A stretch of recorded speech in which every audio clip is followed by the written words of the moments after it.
Bienvenidos a este canal llamado Yo te lo platico, donde te compartimos la vida y obra de los escritores más famosos de México y del mundo. Esta vez te compartimos otra historia de Anton Chekhov, que es uno de los escritores más destacados de la literatura rusa del siglo XIX.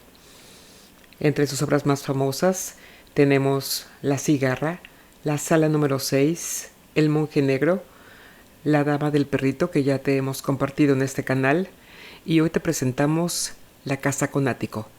Vamos a comenzar. Por favor, acompáñanos. La casa con ático. Todo sucedió hace unos 6 o 7 años, cuando yo vivía en uno de los distritos de la provincia de T, en la propiedad del hacendado Belokorov, un hombre joven que se levantaba muy temprano. Iba vestido con un largo abrigo, bebía cerveza por la noche y no paraba de quejarse de que nadie ni nada le ofrecía consuelo. Vivía en un pabellón levantado en el jardín, mientras yo me alojaba en la vieja casa señorial, en una enorme sala con columnas carentes de cualquier mobiliario, a excepción de un amplio diván que me servía de cama y una mesa en la que hacía solitarios. En aquella casa, al llegar el buen tiempo, algo zumbaba siempre en las viejas estufas y durante las tormentas la casa entera temblaba y parecía que iba a hacerse pedazos. Daba algo de miedo, sobre todo por la noche, cuando hasta 10 grandes ventanas se iluminaban de pronto por el resplandor de los relámpagos. Condenado por el destino a una constante ociosidad, no hacía absolutamente nada. Pasaba horas enteras contemplando desde las ventanas del cielo los pájaros, la alameda, leía todo lo que me llegaba a través del correo y dormía. A veces salía de la casa y vagaba por los alrededores hasta la caída de la tarde. En una ocasión, al regresar a casa, entré sin darme cuenta en una propiedad desconocida.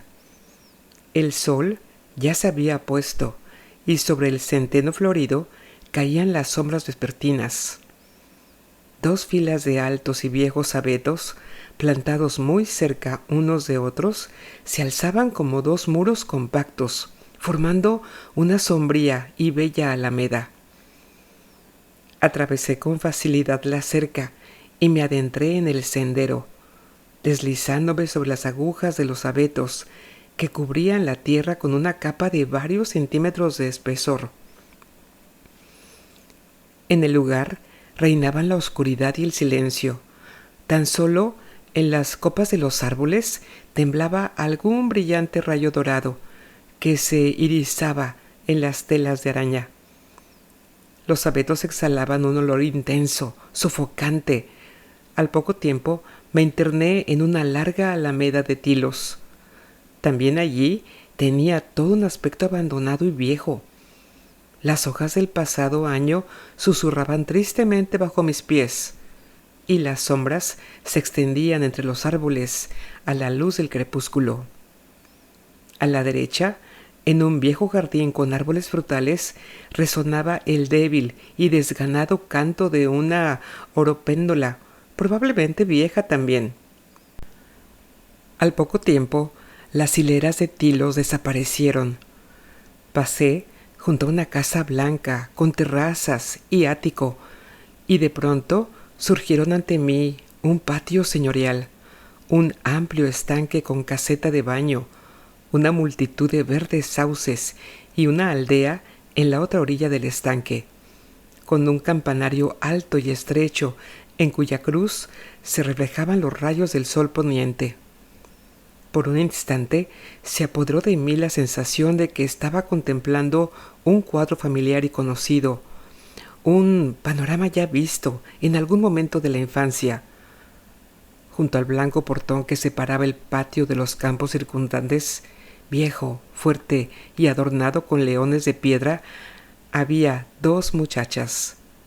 Una de ellas, de mayor edad, delgada, pálida, muy bella, con espesos cabellos castaños y una boca pequeña y rígida. Lucía una expresión severa y apenas me prestaba atención. La otra, bastante joven aún, tendría 17 o 18 años, no más, también delgada y pálida, con una gran boca y unos grandes ojos. Me miró con asombro cuando pasé a su lado. Profirió un comentario en inglés y se mostró confundida. De mí se apoderó la impresión de que esos hermosos rostros también me resultaban conocidos, y regresé a la casa con la sensación de haber vivido un bello sueño.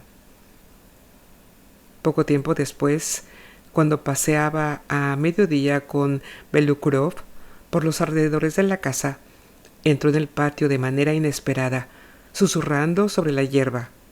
Un coche con ballestas en el que iba sentada una de esas muchachas, en concreto, la mayor. Venía con una lista de suscripción en favor de las víctimas de un incendio. Sin mirarnos, con gran seriedad y detalle, nos informó de cuántas casas habían ardido en la aldea de Silanov, de cuántos hombres, mujeres y niños se habían quedado sin hogar, y de cuáles serían las primeras medidas del Comité de Salvación, del que ella formaba parte. Una vez que obtuvo nuestra firma, guardó la lista e inició la despedida.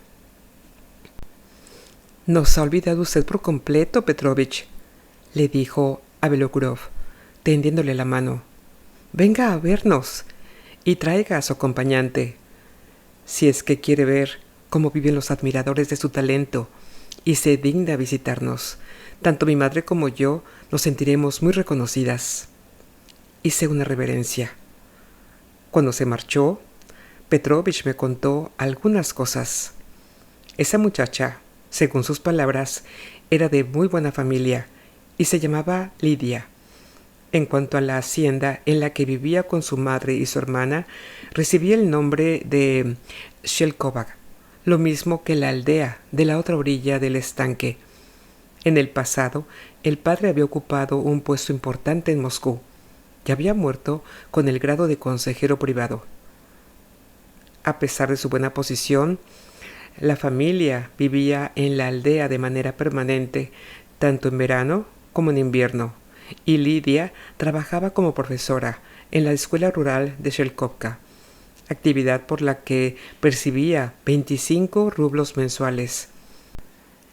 «Es una familia interesante», exclamó Belukurov. «Deberíamos de visitarlas en alguna ocasión. Se alegrarán mucho de conocerle». Un día festivo, después de la comida, nos acordamos de las Polcherinov y decidimos dirigirnos a su casa. Tanto la madre como las hijas estaban en casa. La madre, Yekaterina, que había sido bella en el pasado, aunque ahora estaba gorda, padecía de asma y tenía un aspecto triste y distraído. Trataba de entablar conmigo una conversación sobre pintura. Cuando su hija le informó de que quizás iría a visitarlas, se había acordado apresuradamente de 2 o 3 paisajes míos, contemplados en exposiciones de Moscú, y ahora me preguntaba qué había querido expresar en ellos. Lidia hablaba más con Belukurov que conmigo. Seria, sin sonreír, le preguntaba por qué no prestaba ningún servicio en el Semsbo y por qué no había acudido hasta la fecha a ninguna de sus reuniones. «Eso no está bien, Petrovich», le dijo en tono de reproche. «Eso no está bien. Debería de darle vergüenza».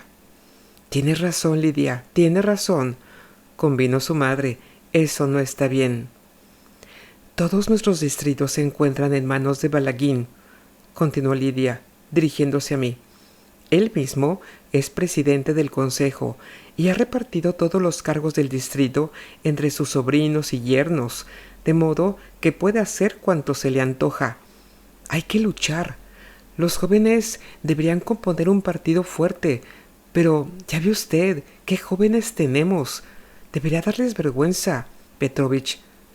La hermana pequeña, Xenia, guardó silencio mientras se habló del Semsbo. No tomaba parte en las conversaciones serias, pues en la familia aún no se la consideraba adulta. Como si aún fuera pequeña, la llamaban Miss Hughes, nombre que en la infancia ella había dado a su Miss, a su institutriz. Estuvo mirándome todo el tiempo con curiosidad, y cuando me puse a hojear el álbum de fotografías, me ofreció algunas explicaciones.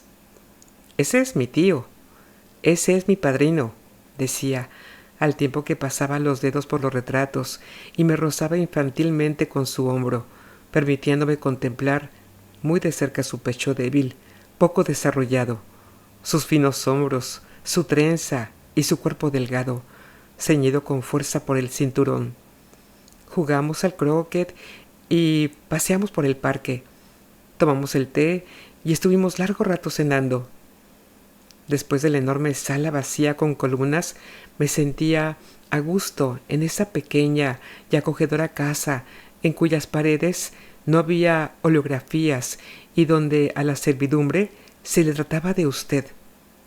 Además, gracias a la presencia de Lidia y de Miss Hughes, todo se me antojaba joven y pulcro, rodeado de un áurea de corrección.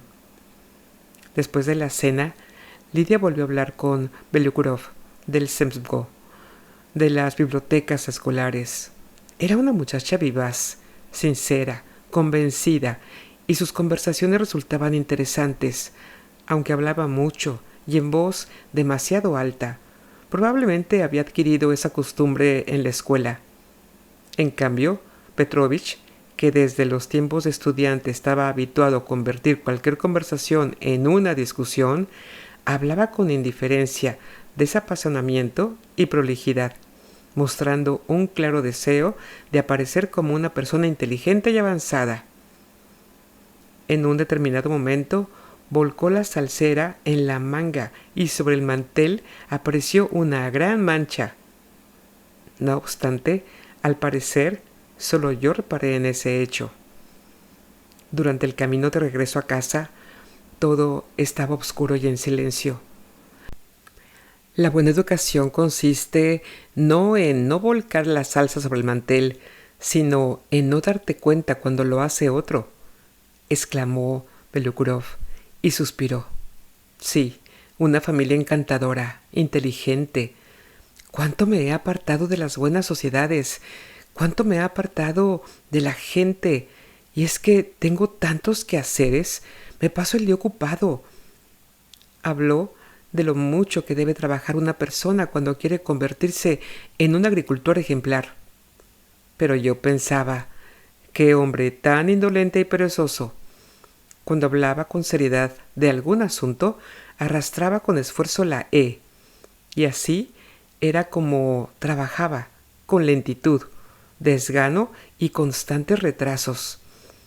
Me resultaba difícil creer en su diligencia, porque las cartas que le confiaba para que las depositara en el correo pasaban semanas enteras en su bolsillo. «Lo más duro de todo», murmuraba mientras caminaba a mi lado, «lo más duro de todo es que te pasas todo el tiempo trabajando y no encuentras comprensión en nadie. Ninguna comprensión». Empecé a frecuentar la casa de las Bolchaninov. Por lo común, me sentaba en el escalón inferior de la terraza. Me sentía descontento conmigo mismo, me apenaba mi vida, que tan deprisa y de forma tan banal pasaba, y no hacía más que pensar en lo bueno que sería extirparme del pecho del corazón, que tanto me pesaba. A mi lado, en la terraza, se oían voces, rumores de vestidos, el roce de las páginas de un libro. Pronto me habitué a las actividades de Lidia, que durante el día recibía enfermos, repartía libros y a menudo marchaba hasta la aldea con la cabeza descubierta, bajo una sombrilla, mientras por la noche hablaba en voz alta del Semsbo y de las escuelas. Esa muchacha delgada, hermosa, invariablemente estricta, con una boca pequeña, de delicados contornos, siempre que iniciaba una conversación seria, me decía con sequedad: «Esto no puede interesarle a usted». No le caía simpático, le desagradaba porque era paisajista y en mis cuadros no representaba las necesidades del pueblo y porque, según su parecer, mostraba indiferencia por aquellos principios en los que ella creía con tanto apasionamiento.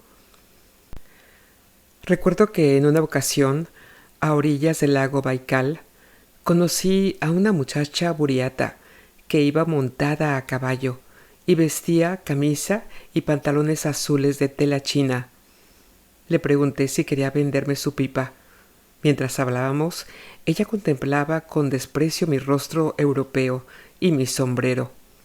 Al cabo de un minuto se aburrió de mi conversación, dio un alarido y partió al galope. De la misma manera, Lidia me consideraba un extraño y me despreciaba por ello. No exteriorizaba su antipatía por mí, pero yo me percataba de ella. A veces, cuando estaba sentado en el peldaño inferior de la terraza, me sentía dominado por la ira y me decía que curar campesinos sin ser médico equivale a engañarles y que es fácil practicar la filantropía cuando se posee tanta tierra. En cuanto a su hermana Miss no tenía ninguna preocupación y pasaba la vida en una completa ociosidad, como yo. Nada más levantarse por la mañana, cogía su libro y se ponía a leer. Se sentaba en la terraza, en un sillón tan hondo que sus pequeños pies apenas alcanzaban el suelo, o se ocultaba con el libro en la alameda de tilos, o atravesaba el portón y se dirigía al campo. Se pasaba el día entero leyendo, devorando con avidez una página tras otra, y solo en el cansancio y aturdimiento de su mirada y en la intensa palidez de su rostro se adivinaba lo mucho que esa lectura fatigaba su cerebro. Cuando yo llegaba, ella se ruborizaba, dejaba el libro, fijaba en mi cara sus grandes ojos y me contaba algún suceso de la jornada. Por ejemplo, que en las dependencias de los criados había empezado a arder el hollín, o que un trabajador había pescado en el estanque un enorme pez. Los días de diario solía ir vestida con una camisa de color claro y una falda azul obscuro. Paseábamos juntos, cogíamos cerezas para hacer mermeladas, remábamos por el estanque, y cuando ella saltaba para atrapar una cereza o manejaba los remos, a través de las anchas mangas se transparentaban sus delgados y débiles brazos. En ocasiones, mientras yo pintaba un esbozo, ella permanecía en pie, a mi lado, y contemplaba mi trabajo con admiración. Un domingo de finales de julio fui a visitar a las Bolchaninov por la mañana, a eso de las 9. Estuve vagando por el parque, a bastante distancia de la casa, buscando setas blancas, muy abundantes en ese verano, y dejando una señal junto a ellas para recogerlas luego con Sheina. Soplaba un viento tibio.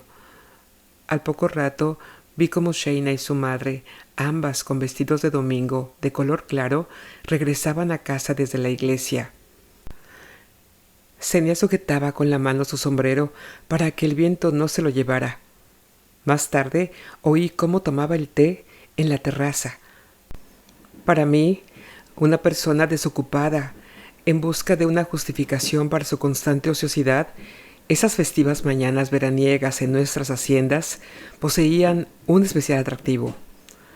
Cuando el verde jardín, aún húmedo a causa del rocío, resplandece risueño a la luz del sol, cuando en los alrededores de la casa huele a reseda y a adelfa, y los jóvenes recién llegados de la iglesia beben té en el jardín, tan alegres y bien vestidos, y cuando uno sabe que esas personas saludables, bien alimentadas y hermosas se pasarán el día entero sin hacer nada, quisiera uno que toda la vida fuera así. En eso mismo pensaba yo entonces, mientras vagaba por el jardín, dispuesto a prolongar esos paseos sin rumbo, sin objeto de todo el día, todo el verano. Xenia llegó con una cesta. Por la expresión de su cara, parecía como si supiera o presintiera que iba a encontrarse conmigo en el jardín. Estuvimos recogiendo setas y charlando. Cuando me hacía alguna pregunta, se adelantaba unos pasos para verme el rostro. Ayer en nuestra aldea se produjo un milagro, exclamó. La coja Pelagueya llevaba enferma todo el año, sin que médico ni medicamentos pudieran aliviarla. Pero ayer una vieja le susurró unas palabras y la enfermedad desapareció. Eso no tiene importancia, le dije yo. No hay que buscar milagros, solo en los enfermos y en las viejas. ¿Acaso la salud no es un milagro? ¿Y la misma vida? Todo lo que es incomprensible es un milagro. ¿Y a usted no le asusta lo incomprensible? No, me aproximo con seguridad a los acontecimientos que no comprendo, sin someterme a ellos, situándome por encima. El hombre debe sentirse superior a los leones, a los tigres, a las estrellas, superior a todo cuanto hay en la naturaleza, superior incluso a lo que no se comprende y parece milagroso. De otro modo, no es un hombre, sino un ratón que se asusta de todo. Senia pensaba que yo, al ser pintor, sabía muchas cosas y podía adivinar otras muchas. Le gustaba que la condujera a las regiones de lo eterno y de lo bello, a ese mundo superior que, según su opinión, me era propio, y hablaba conmigo de Dios, de la vida eterna y de los milagros. Y yo, que no podía admitir que mi persona y mi imaginación desaparecerían para siempre después de la muerte, contestaba: sí, el hombre es inmortal. Sí, nos espera la vida eterna. Y ella me escuchaba, me creía y no exigía pruebas. Cuando nos dirigíamos a la casa, se detuvo de repente y exclamó: Lidia es una persona extraordinaria, ¿no es verdad? La quiero muchísimo y estaría dispuesta a sacrificar mi vida por ella en cualquier momento. Pero dígame. En ese momento, Senia me tocó la manga con un dedo. Dígame, ¿por qué está usted siempre discutiendo con ella? ¿Por qué se muestra tan irritado? Pues porque no tiene razón. Senia negó con la cabeza y unas lágrimas asomaron a sus ojos. ¡Qué incomprensible es todo esto!, exclamó. En ese momento, Lidia, que acababa de regresar de algún lugar, apareció junto al porche con una fruta en la mano. Esbelta, hermosa, iluminada por el sol, e impartió alguna orden a un trabajador. Con gran premura y destemplando voces, atendió a 2 o 3 enfermos. Después, con aspecto preocupado y hacendoso, se paseó por las habitaciones, abriendo ya un armario, ya otro, subiendo al desván. Estuvieron largo tiempo buscándola y llamándola para que viniera a comer, pero cuando se presentó ya habíamos acabado la sopa. Por alguna razón recuerdo y aprecio todos esos pequeños detalles. De hecho, mi memoria guarda una imagen precisa de toda esa jornada, aunque no sucedió en ella nada especial. Después de la comida, Senia se tumbó en un hondo sillón y se puso a leer. Yo me senté en el peldaño inferior de la escalera. Guardamos silencio. Todo el cielo se cubrió de nubes y empezó a caer una lluvia fina e intermitente. Hacía calor. El viento se había aquietado hacía tiempo. Parecía como si ese día no fuera a concluir nunca. Yekaterina, soñolienta, con un abanico, salió a la terraza y se acercó a nosotros. «¡Ay, mamá!», exclamó Senia, besándole la mano. «¿No te sienta bien dormir de día?». Se adoraban. Cuando una salía al jardín, la otra ya estaba en la terraza y, mirando hacia los árboles, llamaba «Senia», o bien «Mamaíta, ¿dónde estás?». Rezaban siempre juntas, tenían las mismas creencias y se comprendían muy bien. Incluso cuando guardaban silencio. Además, su actitud hacia la gente era la misma, y Ekaterina también se acostumbró pronto a mí y me cogió cariño. Y cuando dejaba de aparecer durante 2 o 3 días, mandaba a alguien a preguntar por mi salud. Contemplaba mis esbozos con admiración, me contaba con la misma locuacidad y sinceridad de Misius lo que había sucedido a lo largo de la jornada, y con frecuencia me confiaba sus secretos domésticos. Reverenciaba a su hija mayor. Lidia nunca era cariñosa y solo hablaba de cosas serias. Vivía su propia vida y para su madre y su hermana era una persona sagrada y algo enigmática, como para los marineros el almirante que pasa todo el tiempo en su camarote. Nuestra Lidia es una persona extraordinaria, solía decir la madre, ¿no es verdad? También entonces, mientras lloviznaba, hablábamos de Lidia. Es una persona extraordinaria, exclamó la madre, y añadió en voz baja, mirando temerosamente a su alrededor, como si estuviera conspirando. Mujeres así se cuentan con los dedos de una mano, pero, ¿sabe usted? Empiezo a estar algo preocupada. La escuela, los dispensarios, los libros, todo está muy bien, pero ¿por qué llegar a esos extremos? Ya tiene 24 años. Es hora de que empiece a pensar seriamente en sí misma. Con tanto libro y tanto dispensario, ¿no ves cómo pasa la vida? Hay que casarse. Senia, pálida a causa de la lectura, con el pelo desordenado, levantó la cabeza y dijo como para sí misma, mirando a su mamá, «Mamá, todo está en manos de Dios». Y de nuevo se sumergió en la lectura. Llegó Belugrov con su largo abrigo y una camisa bordada. Jugamos al croquet y cuando oscureció cenamos y disfrutamos de una larga sobremesa. Lidia volvió a ocuparse de las escuelas y de Balaguín, el que tenía en sus manos todo el distrito.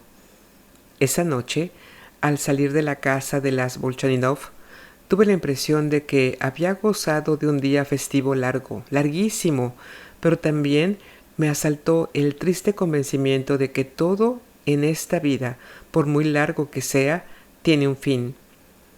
Senia nos acompañó hasta el portón. Tal vez porque había pasado el día entero con ella, de la mañana a la noche, sentía que en su ausencia todo me resultaría aburrido y que esa simpática familia estaba muy unida a mí. Por primera vez en todo el verano me entraron ganas de pintar. Dígame, ¿por qué lleva una vida tan insulsa y anodina? Le pregunté a Belokurov, de camino a casa. Mi vida es aburrida, pesada y monótona, porque soy un artista, un hombre extraño. Desde los tiempos de la juventud estoy trabajando por las envidias, por las insatisfacciones, por la desconfianza en mi actividad. Siempre he sido pobre y no he dejado de ir de un lado para otro. Pero usted es un hombre sano, normal, un propietario, un señor. ¿Por qué lleva una vida tan poco interesante? ¿Por qué disfruta tan poco de la existencia? ¿Por qué, por ejemplo, no se ha enamorado todavía de Lida o de Senia? ¡Ah! «Olvide usted que estoy enamorado de otra mujer», respondió Belukurov. Se refería a su amiga Lyubov, que vivía con él en el pabellón. Todos los días veía cómo esa dama, corpulenta, rolliza, grave, semejante a un ganso bien cebado, se paseaba por el jardín con un vestido ruso adornado de abalorios, siempre bajo una sombrilla, mientras la criada venía a buscarla a cada momento, bien para comer, bien para tomar el té. 3 años antes había alquilado uno de los pabellones cercanos a la casa y desde entonces se había quedado a vivir con Belukurov, al parecer para siempre. Era 10 años mayor que él y le controlaba de cerca, hasta el punto de que él debía pedirle permiso para ausentarse de la casa. A menudo sollozaba con voz de hombre. En tales ocasiones yo mandaba decir que si no paraba me iría del apartamento, y ella entonces dejaba de llorar. Cuando llegamos a casa, Belugurov se sentó en un diván y se hundió en sus pensamientos. Yo empecé a pasear por la sala, experimentando una ligera inquietud, como un enamorado. Me apetecía hablar de las chicas Bolchaninov. Lidia solo puede enamorarse de un funcionario del Zemstvo, tan interesado como ella en los hospitales y las escuelas, exclamé. Por una muchacha como esa puede uno convertirse en funcionario del Zemstvo e incluso gastar zapatos de hierro, como los personajes de los cuentos. ¿Y Misius? ¡Qué encanto es esa Misius! Belogorov, alargando mucho la E, empezó a hablar de la enfermedad del siglo, el pesimismo, y habló con convencimiento y con un tono de voz como si yo estuviera discutiendo con él. Cientos de kilómetros de desierta, monótona y ardiente estepa no pueden causar tanto hastío como un hombre que se sienta, se pone a hablar y no hace ningún indicio de marcharse. No se trata de pesimismo ni de optimismo, exclamé yo con irritación. El problema es que 99 personas de cada 100 no tienen inteligencia. Belogorov se dio por aludido, se ofendió y se marchó. El príncipe está de visita en Malosemovo. Te manda saludos, decía Lidia a su madre al regresar de un viaje y quitarse los guantes. Contó muchas cosas interesantes. Además, prometió volver a plantar la cuestión del puesto médico de Malosemovo en la asamblea provisional, pero dice que hay pocas esperanzas. Y dirigiéndose a mí añadió: disculpe, siempre olvido que esto no le puede interesar. Entonces yo sentí irritación. ¿Y por qué no me puede interesar?, le pregunté, encogiéndome de hombros. No le place conocer mi opinión, pero le aseguro que esta cuestión me interesa vivamente. ¿Sí? Sí. A mi juicio, un puesto de médico en Malosemovo no es necesario en absoluto. Mi irritación se transmitió a ella. Me miró, entrecerrando los ojos, y preguntó: ¿qué se necesita entonces? ¿Paisajes? Tampoco los paisajes. Allí no se necesita nada. Ella terminó de quitarse los guantes y abrió el diario que acababa de traer del correo. Al cabo de un minuto observó en voz baja, conteniéndose, por lo visto: la semana pasada Ana murió al dar a luz. De haber existido cerca un puesto médico, ella hubiera salvado la vida, y los señores paisajistas, me parece, debieron de tener algunas convicciones al respecto. Tengo una convicción bien definida al respecto, respondí, mientras ella se escondía detrás del diario como si no quisiera escucharme. A mi juicio, los puestos médicos, las escuelas, las bibliotecas, los botiquines, dadas las condiciones existentes, no sirven sino para la opresión. El pueblo está atado con una gran cadena, y ustedes, lejos de cortarla, le agregan nuevos eslabones. He aquí mi convicción. Ella levantó la mirada hacia mí y sonrió burlonamente, pero yo proseguí tratando de resumir mi idea principal. Lo importante no es que Ana haya muerto del parto, sino el hecho de que todas estas Anas, Mavras, Pelágias, encorvan sus espaldas desde el amanecer hasta la noche. Se enferman a causa del trabajo excesivo. Durante toda la vida tiemblan por sus hijos, hambrientos y dolientes. Durante toda la vida temen a las enfermedades y a la muerte. Durante toda la vida tratan de curarse, pero se marchitan temprano, envejecen temprano y mueren en el hedor y en la suciedad. Sus hijos, al crecer, recomienzan la misma historia y así transcurren centenares de años y miles de millones de personas viven peor que las bestias, solo por un mendrugo de pan, sintiendo un miedo continuo. Lo terrible de su situación está en que no tienen tiempo de pensar en su alma, no tienen tiempo de recordar la imagen humana. El hambre, el frío, el miedo bestial, la enormidad del trabajo cual aludes de nieve, les obstruye todos los caminos hacia la actividad espiritual, es decir, a lo que distingue al hombre del animal y que constituye lo único por lo cual vale la pena vivir. Ustedes acuden en su ayuda con hospitales y escuelas, pero lejos de liberarlos de sus ataduras, por el contrario, los esclavizan más aún, ya que al introducir en su vida nuevos prejuicios, ustedes aumentan el número de sus necesidades. Sin hablar de que por los emplastos y por los libros, ellos deben de pagar el zemstvo, o sea, doblar aún más la espalda. No voy a discutir con usted, dijo Lidia bajando el diario. Todo esto lo he oído ya. Solo le diré una cosa. No debe uno quedarse sin hacer nada. Es verdad, nosotros no estamos salvando a la humanidad entera y puede ser que estemos equivocados en muchas cosas, pero hacemos lo que podemos y tenemos razón. El más alto y sagrado propósito de una persona culta es servir al prójimo y tratando de servirlo como podemos. A usted no le agrada, pero uno no puede satisfacer a todo el mundo. Es verdad, Lidia, es verdad, dijo la madre. En presencia de Lidia, ella se mostraba siempre tímida y al hablar la miraba con inquietud, temiendo decir algo superfluo o inapropiado. Nunca le contradecía, sino que siempre estaba de acuerdo. ¿Es verdad, Lidia? Es verdad.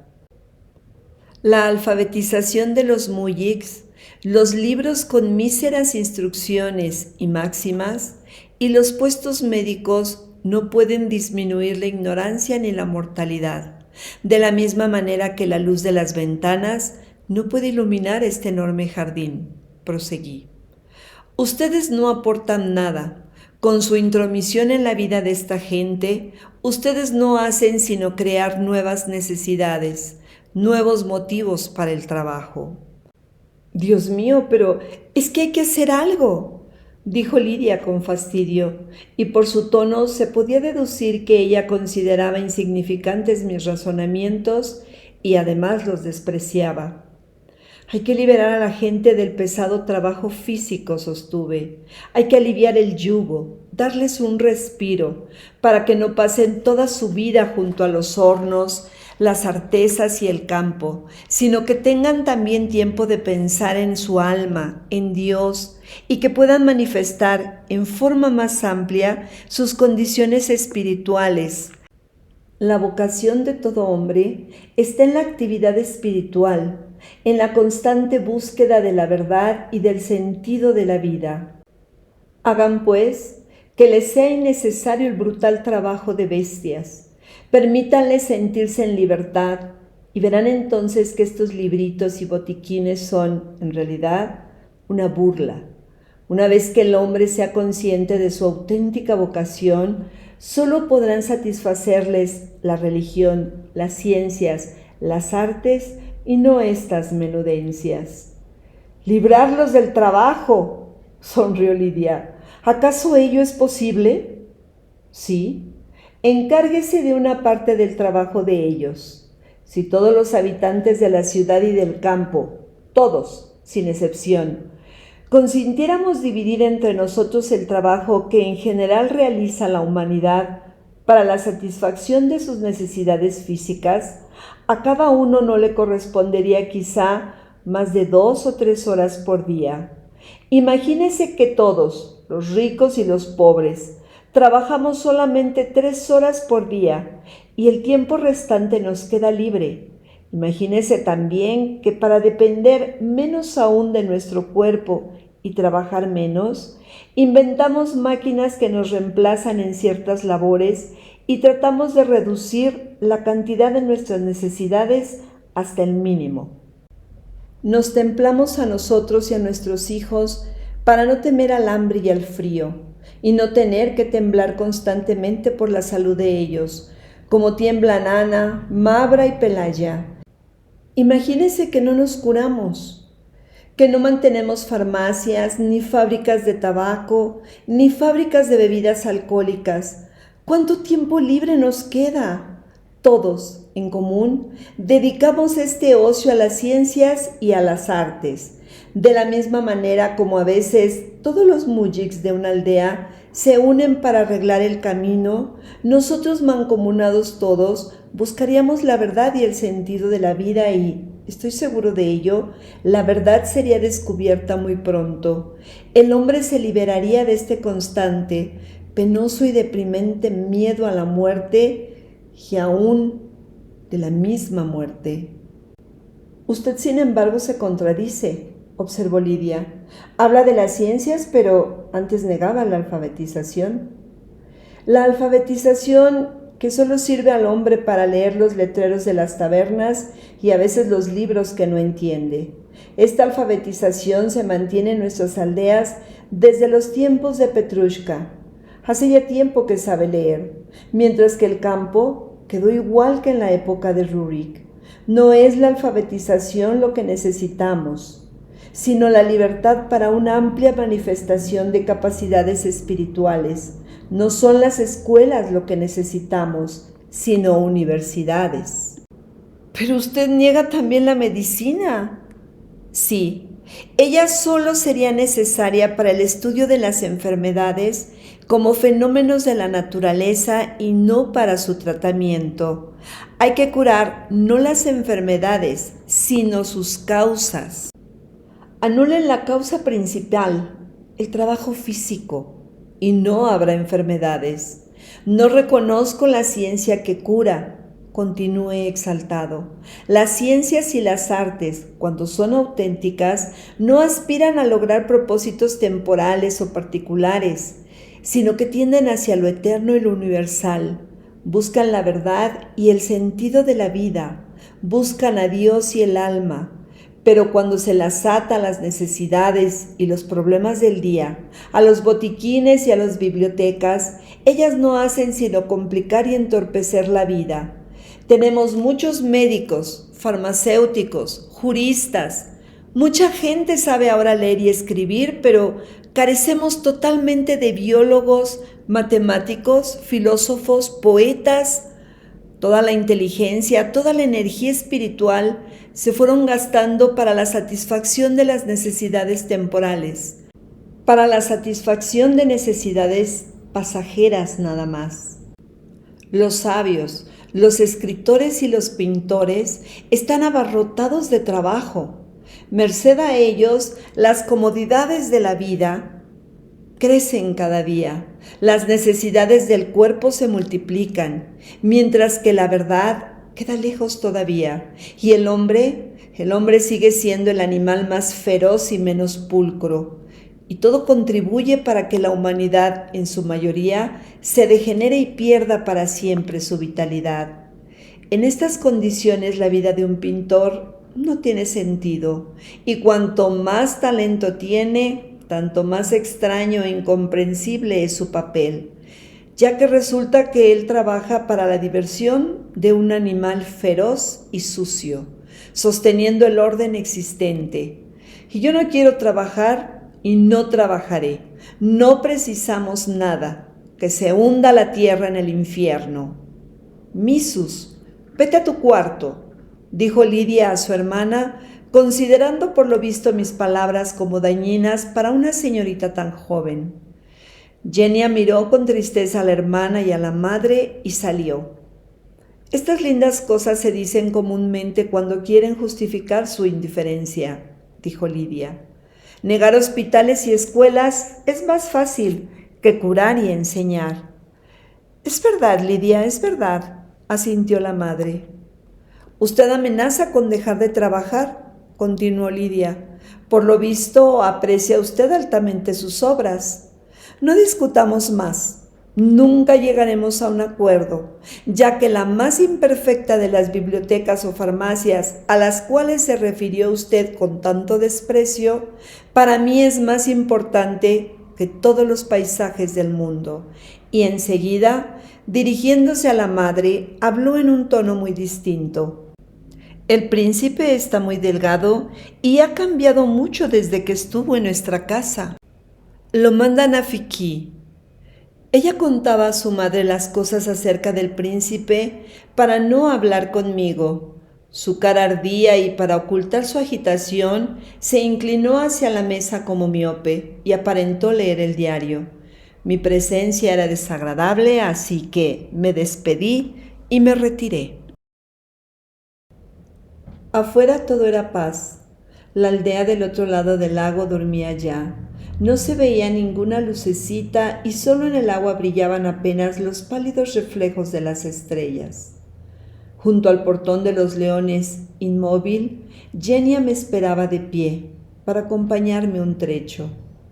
Todos están durmiendo en la aldea, le dije, tratando de distinguir su rostro en la oscuridad, y vi sus obscuros y tristes ojos fijarse en mí. El tabernero y el cuatrero duermen tranquilos, mientras que nosotros, gente de bien, nos irritamos el uno al otro discutiendo. Era una triste noche de agosto, triste porque ya olía a otoño. Cubierta por una nube purpurina, salía la luna y apenas iluminaba el camino y los oscuros campos. Con frecuencia caían estrellas fugaces. Genia iba por el camino a mi lado y trataba de no mirar al cielo, ya que al verlas caer le asustaba, no sabía por qué. Me parece que usted tiene razón, dijo ella, temblando a causa de la humedad nocturna. Si todos los hombres en común pudieran dedicarse a la actividad espiritual, pronto llegarían a saberlo todo.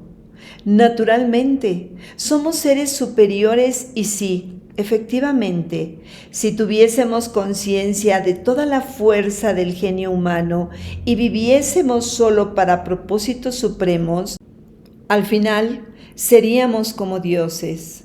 Pero ello no ocurrirá nunca. La humanidad se va a degenerar y del genio no quedará ni rastro. Cuando el portón desapareció de la vista, Genia se detuvo y me dio un presuroso apretón de manos.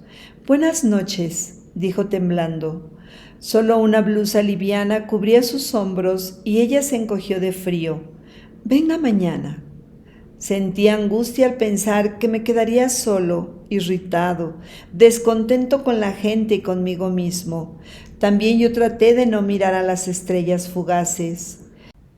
«Quédese conmigo un minuto más», le dije. «Por favor, le ruego que se quede un minuto más». Yo amaba a Genia. La amaba quizá porque solía recibirme y me acompañaba para despedirme, porque me miraba con ternura y admiración.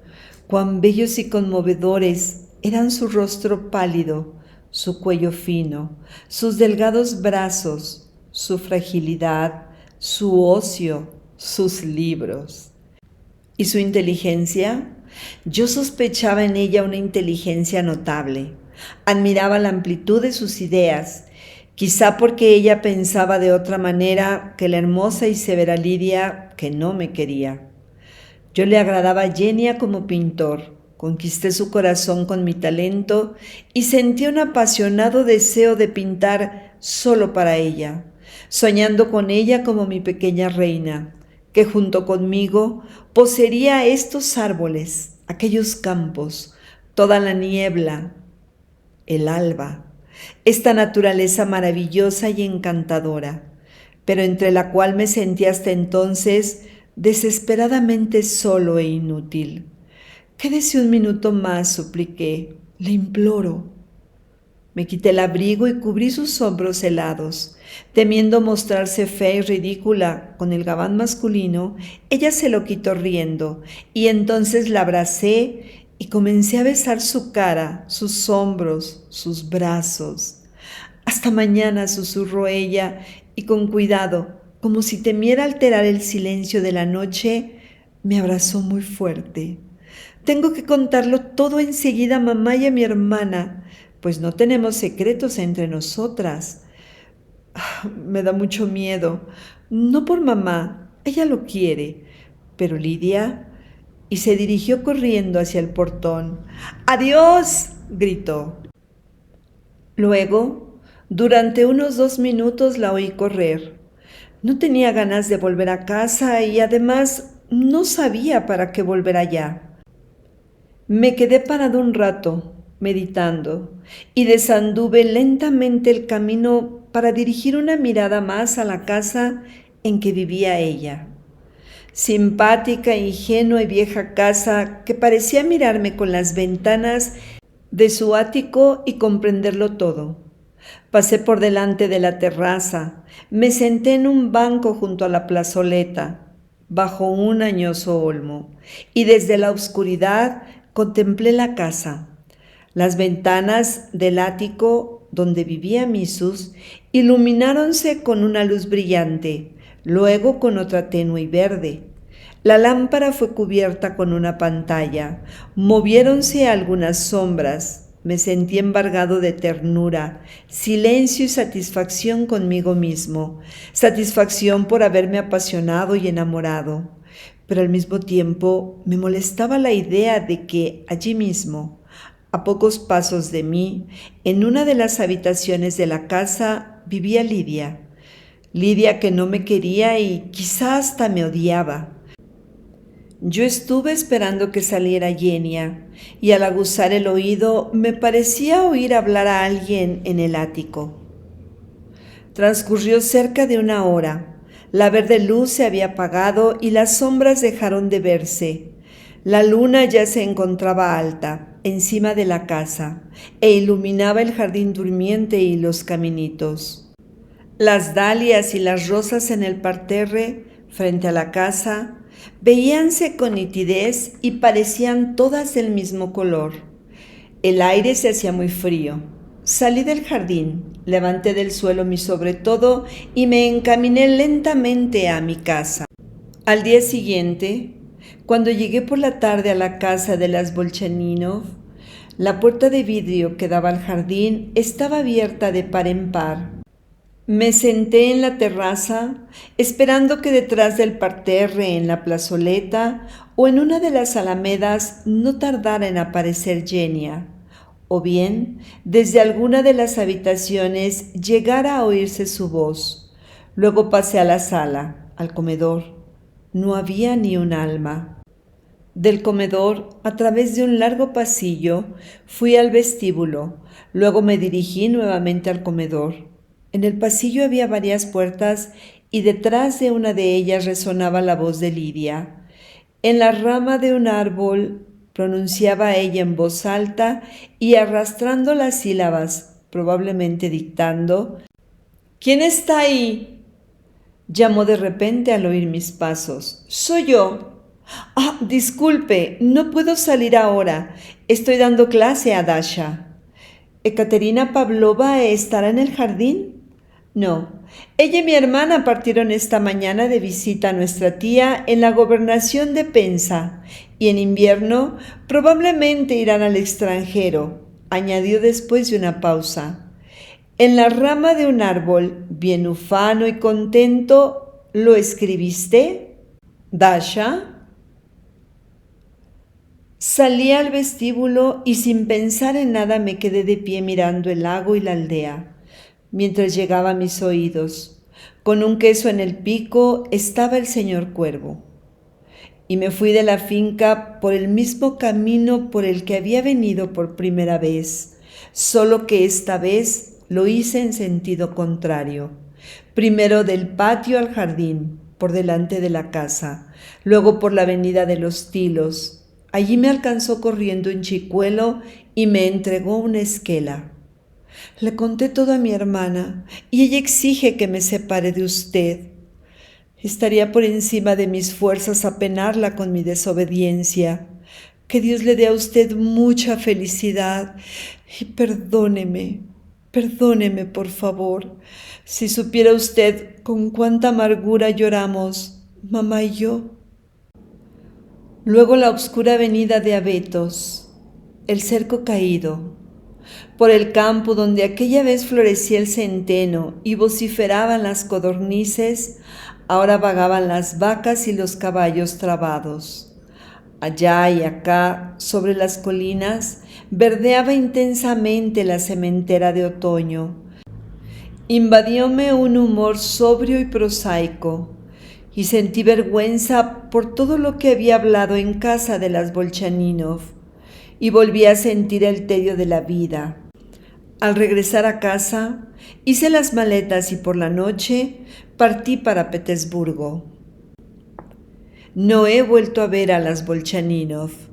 No hace mucho, en el viaje a Crimea, me encontré en el tren con Belokurov, que al igual que antes, vestía una podiopka y una camisa bordada, y al preguntarle yo sobre su salud, me respondió: «Le debo a sus oraciones». Nos pusimos a conversar.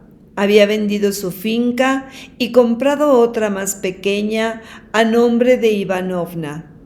Acerca de las Bolchaninov contó poca cosa. Lidia, según sus palabras, vivía siempre en Chelkovka y enseñaba a los chicos en la escuela. Poco a poco, ella logró reunir un círculo de personas que le eran simpáticas y que, llegando a constituir un partido fuerte, en las últimas elecciones del Zemstvo, desplazaron a Balagin. Hasta entonces tenía en sus manos a todo el distrito. En lo que atañe a Yenia, Belokurov solo pudo comunicar que ella no vivía en su casa y que no sabía dónde se encontraba. Comienzo a olvidar ya la casa del ático, y solo alguna vez, cuando escribo o leo de repente, y sin causa ninguna, me acuerdo ahora de la luz verde en la ventana, hora del ruido de mis pasos que resonaban de noche en el campo, cuando enamorado volvía a mi casa, frotando las manos por el frío, y con menos frecuencia aún, en momentos cuando me oprime la soledad y estoy triste, empiezo a recordar vagamente. Me parece entonces que a mí también alguien me recuerda, alguien me espera, y que finalmente nos encontraremos. Oh, Misus, ¿dónde estás, Misus? ¿Dónde estás? Fin. Y así, con esta historia de la literatura rusa, finalizamos la transmisión de este día. Sanedid y yo, Alondra, agradecemos tu atención. Si te ha gustado, regálanos tu like, suscríbete y comparte.